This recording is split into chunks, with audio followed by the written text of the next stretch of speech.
Hey, everybody, welcome back to another Steelers training camp practice report update from the Pittsburgh Post-Gazette. I'm Brian Batko alongside Chris Carter. And as always, this video is powered by Savinas, Kane, and Gallucci, Pittsburgh's mesothelioma and asbestos lawyers with over 85 years of experience. They will make the commitment to you that your family deserves. They recovered millions for patients and victims. Visit sdklaw.com for more. Chris, today was, the last practice of this week, the final, chance to put the finishing touches on preparation for preseason game 1. The day started with Mike Tomlin telling us a laundry list of players are not going to be on the field in Jacksonville. A lot of the ones that you'd expect: Aaron Rodgers, DK Metcalf, Patrick Queen, Jalen Ramsey, Cam Heyward, TJ Watt, Chris Boswell, on and on and on and on and on. But a lot of those guys were still out here working today with the first team offense. Aaron Rodgers was still under center, so not a day off for him. I thought it was a pretty sharp day for the offense. A lot of checkdowns, a lot of shorter stuff. Maybe you'd come to expect that when DK Metcalf isn't on the field. Yeah, I thought it's more examples of Aaron Rodgers being willing to work the short game with smart passes throughout this game. Also, it's the third straight day the offense won a 7 shots. They hadn't won twice in a row before yesterday, so good on them there. But in addition to that, I think the big thing that I'm looking at right now, and I asked Scotty Miller about this morning, was I've noticed they're throwing to the middle of the field a lot more often and a lot more successfully than they did last year. I went up in sports information systems, and according to them, whether it was the left middle, the right middle, or directly down the middle, the Steelers have the second most attempts, completions, and passing yards in that realm there, in attacking the middle part of the field. So if that becomes a serious part of the offense because of Aaron Rodgers, that's a big deal. And Scotty Miller said what Aaron Rodgers does so well is he manipulates defenders. He knows how to get one guy to go one way, and then he hits you right on it so much sometimes that Scotty Miller doesn't get his hands up in time to catch the pass. But I'm impressed by how much they're working that and how good it's looking in training camp. Two guys that you can set your watch to in this camp: Scotty Miller making big catches and Yahya Black batting down passes. He just keeps doing it every day. Yep. Add another one to their tallies. Miller also had a couple big grabs today. Another guy who was not practicing today, hasn't practiced much at all this training camp, and I guess is not going to be practicing for a while unless he gets what he wants, is Steelers All-Pro defensive tackle, longest tenured player, the captain, Cam Heyward. A lot of reports out there today, including our Jerry Dulac, that he's essentially staging one of these hold-ins, Chris. He's not going to be doing team drills because it all boils down to he wants a raise from the Steelers. He thinks he earns that, has earned that, and deserves that after the way he played last season at age 35. He was a first-team All-Pro. He was one of the best players on the team, maybe the best player on the team for most of the season. Definitely make a case he was the team MVP last year. You could definitely make that case. So I look at that, and I get it. Cam wants his money. I think where everyone's baffled by is he just did this last year. He just got a brand new contract, and his brand new contract is a lot of good money. And I guess maybe he's according to the report saying he feels with the new defensive contracts that are coming out and the way they're structured that he deserves some of that structure because he's first-team All-Pro. Now, the question is, for the guy that's 36 years old now, do the Steelers, do they honor that? Do they go back and pay it? Now, what's crazy is, Brian, is that he has practiced in this camp. I went back and looked. Early in the first week of practice, he was swatting down passes. He was making plays without the pads on. And then I did notice him working in pads away from the team. But I just thought, hey, that's Cam Heyward. He can do whatever he wants. Right. But apparently this is a big deal.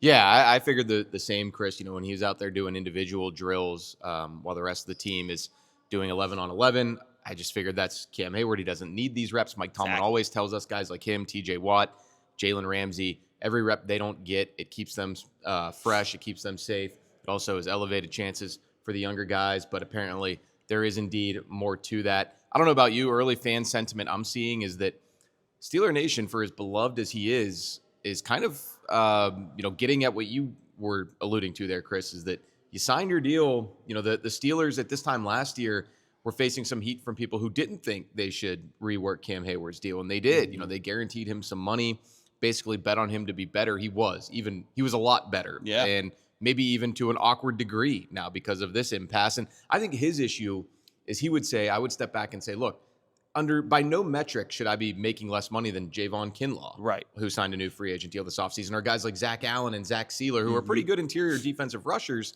but he would say are not Cam Heyward. And I'd agree with him. I think part of it is too, is when he negotiated this deal last year, we got to remember this was coming off a season where he missed a lot of the year and he was hurt and he only had 5 sacks. It was looking rough. And it was like, man, is this, and that's why a lot of people said the Steelers are crazy for giving out this deal because Cam Heyward can't possibly be good after an injury that took him down. Not at this age. He'd never get back up. And I think his point is, well, I did that. And not only did I do that, I did that and I was one of the best defensive tackles, defensive players in all of football. So pay me like it and don't pay me like I'm coming off a bad injury season. And I think he has a valid point there. And I think it's the one thing with player and team negotiations. Teams often renegotiate deals or cut players because they say, hey, this deal isn't working for us. And so sometimes players want to say, hey, you know what? I played great. Pay me like I did. Yeah, I think where that gets thorny is if every player does that.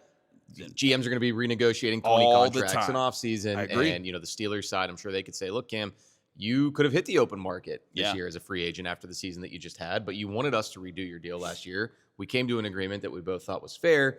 Maybe it's a team-friendly deal now, but that's just the business. So we'll see where this leads. Just to clarify, though, Cam was not in uniform today, but a lot of guys were not. So it's not necessarily a direct reflection to that all leaking out today, but it's a part of the larger picture. And he declined to comment when we asked him for an interview, but he's also still like involved in talking during practice. Like during 7 shots, he's talking to all the young defensive linemen. I've talked to Derek Harmon multiple times this camp, and he said like Cam's always in his ear. And so that's been while he's been doing this hold-in. So it's not that Cam Heyward despises the Steelers. I think this is just his way of saying, hey, this isn't just me asking for more money. This is me seriously telling you I deserve more money. So I think it's going to be interesting to see how this plays out, to see if the Steelers do make a move. I forget, someone pointed this out on Twitter, but the last time they did something like this was AB when he asked for more money at one point, and they gave him a little bit more in 2016. I think that was long before his deal was due.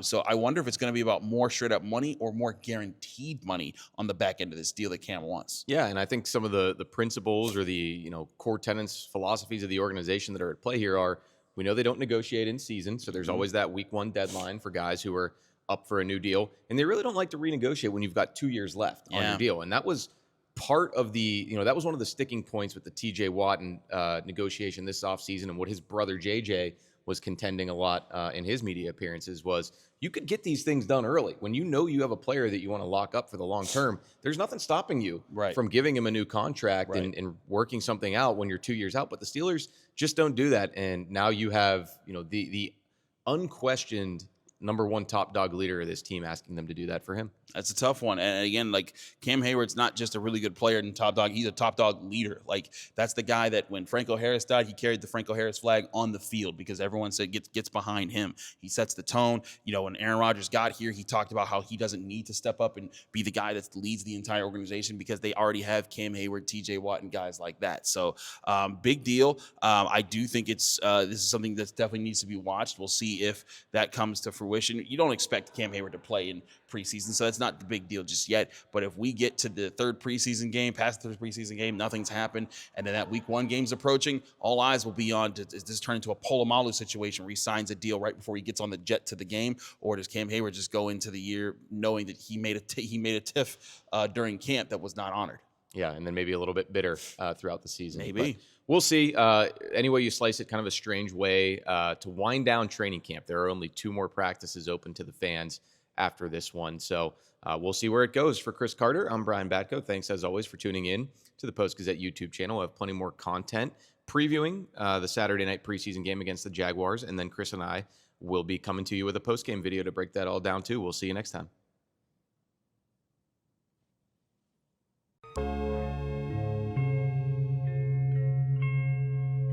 Thank you for checking out this content from Post-Gazette Sports. If you watch this video on YouTube, please like the video and subscribe to our channel.